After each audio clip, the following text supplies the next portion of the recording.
आग आग आग।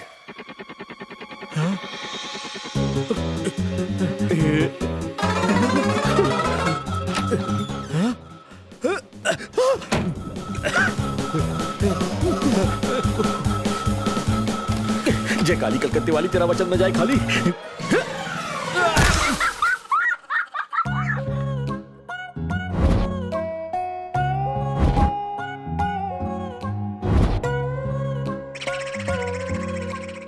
ये क्या किया? डिस्चार्ज मिलने वाला था, फिर कूदे क्यों? किसी ने कहा हॉस्पिटल में आग लगी है। आग लगी है? हाँ। कल रात यहाँ कोई फायर एक्सीडेंट हुआ था? नहीं तो? हाँ? वो तुम थे? इन्हें किसी साइकियाट्रिस्ट को दिखाना पड़ेगा। संध्या डे शिफ्ट में है ना? ये मेरा कांड है भाई। कल रात ही मैंने संध्या मैडम से एक मीटिंग की। आपकी तरफ से शादी का प्रपोजल दिया तो उन्होंने इनकार कर दिया, तो मैं भी भड़क गया। मैंने कहा भाई खिड़की से कूद जाएंगे। उन्होंने कहा वो डरपोक है, नहीं कूदेंगे। पर आपने कूद के मेरी इज्जत रख ली। यू आर फैंटास्टिक भाई, सिंपली अमेजिंग। हाँ। आओ, तुम फिर से बच गए। 8 फ्लोर की बिल्डिंग है, फिर भी तुम 2nd फ्लोर से क्यों कूदे? जरूर कूदेंगे। आपके प्यार के लिए सिर्फ 2nd फ्लोर क्या है, वो टेरेस से भी कूदेंगे। आईफेल टावर से कूद जाऊं? कुतुब मीनार से कूद जाओ। संध्या, तीर निशाने पर लग गया ना। दुश्मन, अपने फ्रैक्चर्ड हाथ जोड़ता हूँ, आगे से मेरी हेल्प मत करना। ऐसा क्यों कह रहे हैं भाई? इस वक्त तुम्हारे हाथ पैर तोड़ने की हालत में नहीं हूँ रे। बस बचे हुए हाथ पैर सलामत रहे, ऐसी विनती कर सकता हूँ। सुन, हॉस्पिटल से मुझे डिस्चार्ज मिलते ही अगर तुझे इसी बेड पर नहीं लिटाया तो मेरा नाम वीरा ब्रह्मा नहीं। मैं समझ गया भाई। क्या समझ गया? नीचे कूदने के बाद घुटने के साथ ब्रेन डैमेज हो गया। वरना मुझे धमकी देने की गलती नहीं करते। पर मुझे इस बात से दुख नहीं हुआ। जब तक आपका प्यार आप नहीं पाते, मैं भी चैन से नहीं सोऊंगा। सोएगा नहीं? उबासी तो ले रहा है। 1 नंबर का लूचा है, मेरी चेन चुरा के ले गया। एक लड़की उसे यहाँ लेकर आई थी। वो उस लड़की का एड्रेस वाला पेज फाड़ कर ले गया। वो लेडी डॉक्टर हैदराबाद की है। मेरे ख्याल से उसका नाम आलिया है। बॉस को फोन कर ले, उसका पता चल गया है। उससे कांटेक्ट हुआ या नहीं? अभी उसका कांटेक्ट नहीं हो पाया सर। 1 नंबर के बेवकूफ हो। ऐसा मत कहिए सर, मैं खुद के लिए कोई अच्छी गाली सोच लूंगा सर। तेरे लिए तो गालियों की नई डिक्शनरी बनानी पड़ेगी। जैसे ही तुझे एविडेंस मिल जाए तुरंत मुझे मेल कर देना। लेकिन सर आप ही ने कहा था ना मेल हैक हो सकता है। उसी की वजह से तो आज तक बचता रहा हूं मैं। मैं कुरियर से भेज दूंगा सर। फोन रख।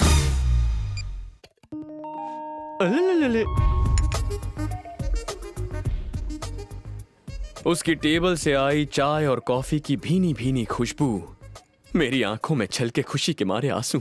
मुझे आंसू क्यों नहीं दिख रहे? इस साल मॉनसून की शुरुआत केरला से हुई है। पानी यहाँ पहुँचने तक थोड़ा टाइम लगेगा। इसकी हर बात जलेबी की तरह होती है।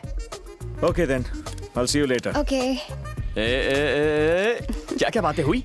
अपने दोस्तों को नहीं बताओगी? आज मेरी बर्थडे पार्टी में वो मुझे सरप्राइज देगा। ये सब तुम्हारी वजह से हो पाया। Thank you so much. ये तो मेरा फर्ज था। ये क्या मतलब? मैंने कर दिखाया, तुम दोनों का टाका भिड़ गया। तुम्हारा काम पूरा हुआ, अब तुम जाओ। जरूर जाऊंगा। बस एक प्रॉब्लम है, तुम्हारा पीछा करने वाले उस आदमी को पकड़े बिना कैसे जा सकता हूँ? बहुत सुन ली झूठी कहानी। यहाँ सब पढ़े लिखे लोग हैं, तुम इससे झूठ बोलना बंद करो।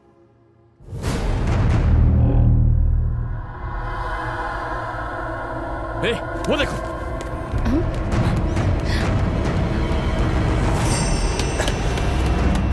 इसका मतलब सच में तुम्हें कोई फॉलो कर रहा है?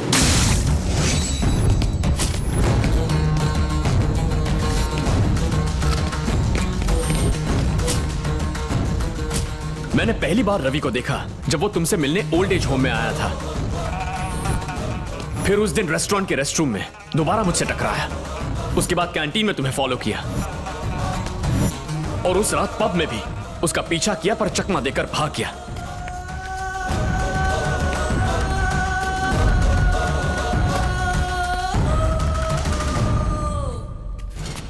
छोड़ूंगा नहीं तुझे।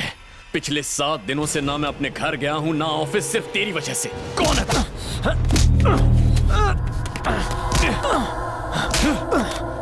बता क्यों फॉलो कर रहा है उसे? हाँ? मैं आलिया से प्यार करता हूँ सर। आशिकी झाड़ेगा।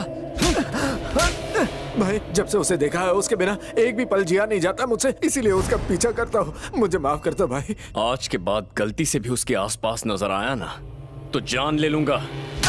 चलो फाइनली आज तुम्हारी प्रॉब्लम सॉल्व हो गई। वो लड़का तुमसे प्यार करता था, इसीलिए तुम्हें ताड़ने आता था।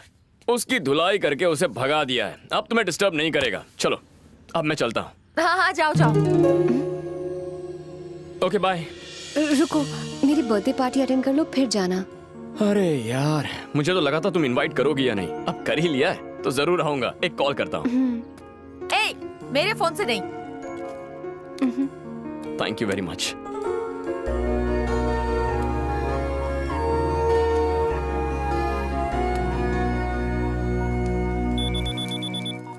हेलो पापा। कहाँ मर गया था नालायक? बाप को एक फोन तक नहीं कर सकता। मैं कल ही घर लौट रहा हूँ। सुन, तुझे नौकरी देने वाला मुझे रोज रोज फोन खड़काता रहता है। तू नौकरी कर रहा है या नहीं? आप फोन काटो, मैं उसे फोन करता हूँ। अब याद आई है, किसी बैंक से कर्जा लेके फॉरेन तो नहीं भाग गया ना तू? अरे तुझे नौकरी देने के चक्कर में मैंने खुद अपनी नौकरी खतरे में डाल दी है। सर जरा इम्पोर्टेंट काम आ गया था इसीलिए यहाँ रुकना पड़ा है। पहली नौकरी से ज्यादा इम्पोर्टेंट कौन सी बात है? क्या सर, अगर कोई मेरी मदद करे तो मैं उसकी मदद किए बिना नहीं रह सकता। एक लड़की ने मेरी बहुत मदद की तो मैं उसी की एक छोटी सी प्रॉब्लम सॉल्व कर रहा था। कल सुबह तक ऑफिस पहुँच जाऊंगा। अरे तू आ या ना, कल सुबह तक कुछ भी करके वो सबूत मुझे पहुंचा दे। चाहे तो मुझे भी मत भेज, डायरेक्ट एमडी को ईमेल कर दे। ईमेल आईडी मैं देता हूँ। अगर कल भेजा तो टेलीकास्ट हो जाएगा। पहले तू उसे भेज तो इवनिंग 5 o'clock पर ब्रेकिंग न्यूज को टॉप टीआरपी मिलेगी। Okay sir. शाबाश अवतार।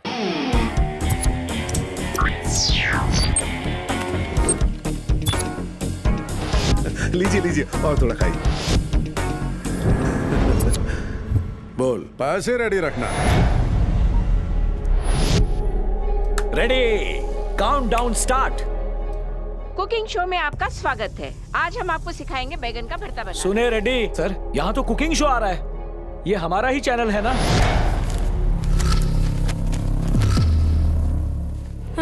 डैडी, ए, रुक।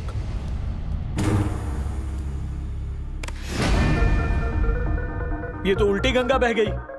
हमारी चैनल की ब्रेकिंग न्यूज दूसरी चैनल पर आ रही है। चैनल चेंज कीजिए सर। उसने हमारी चैनल को छोड़कर बाकी सारी चैनल को फुटेज भेज दी। Many happy returns of the day. Thank you. You're looking very pretty. Yes, yes, very pretty. Why is he talking like that? Who is he? Decoration. After cake cutting, I go. Happy birthday to you. Happy birthday to you.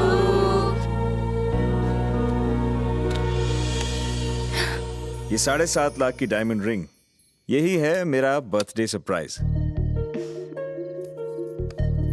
Have it. मैं भी एक gift दे सकता हूँ। हाँ, ये क्या है? खोल कर देखो।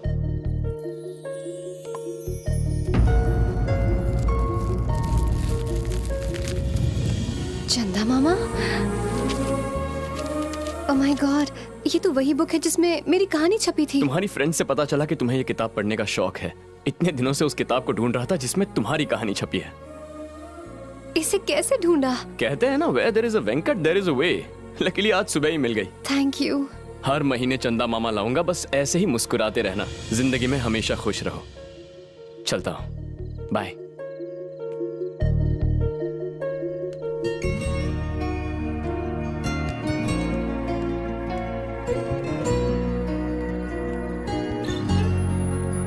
मैंने 7.5 लाख रुपए की डायमंड रिंग दी और तुम्हें पसंद आई है 7.5 रुपए की किताब? ऐसा क्या है इस किताब के अंदर?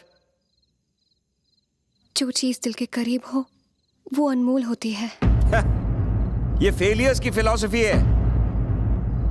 मुझे आइडिया नहीं था कि तुम्हें इतने फेलियर और चीप किस्म के लोग पसंद हैं। तुम्हें बुरा लगा इसलिए सॉरी, पर मैं ऐसी ही हूँ।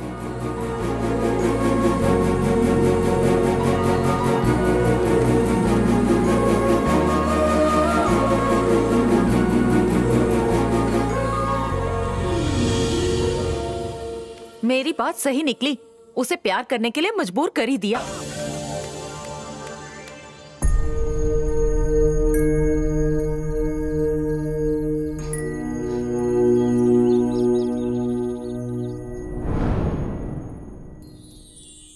अपने प्यार को पाने की हेल्प करके वो मुझे प्यार के असली मायने समझा गया माँ। उससे मैं कुछ कह पाऊँ इससे पहले ही वो चला गया माँ।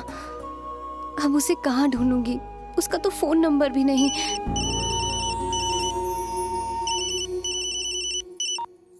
हेलो। हाँ, ये तो पहली वाली लड़की नहीं है। तो? कोई और है। अपने नालायक बेटे से बात करनी है। आपका बेटा? अरे वही नालायक, कल इसी नंबर से तो फोन किया था।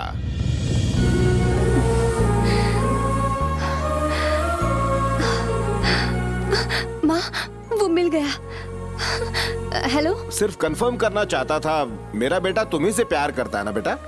हाँ अंकल। वैसे तुम क्या करती हो? मैं डॉक्टर हूँ। डॉक्टर हो? फिर भी उस निठल्ले से प्यार कर बैठी। कुछ जानती भी हो उसके बारे में? ज्यादा तो कुछ नहीं, पर जानना चाहती हूँ। बातें बहुत सी हैं, पर तुम्हें शॉर्ट में समझा देता हूँ। बचपन से ही मनमानी करने की आदत है उसे। आज से 13 साल पहले अपना घर, खेती, रिश्तेदार उस नालायक की वजह से छोड़कर भागना पड़ा। ये सब क्यों बताया उसे? किसी और के मुंह से सुनेगी तो क्या बीतेगी उस पर? ये कहाँ की बात है? और कहीं नहीं, हमारे गांव की बात है। चित्तूर जिले में छोटा सा गांव है हमारा। मुन्ना? उसके घर का नाम तुझे कैसे पता? जरूर उसी ने बताया होगा तुम्हें। Hello hello.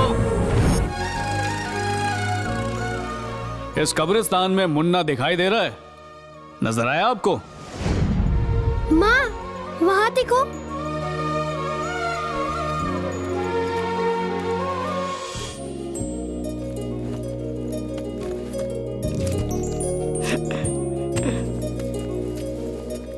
क्या हुआ बेटा, यहाँ क्यों सो रहे हो? ओ, सुबह हो गई, चलो बताता हूँ।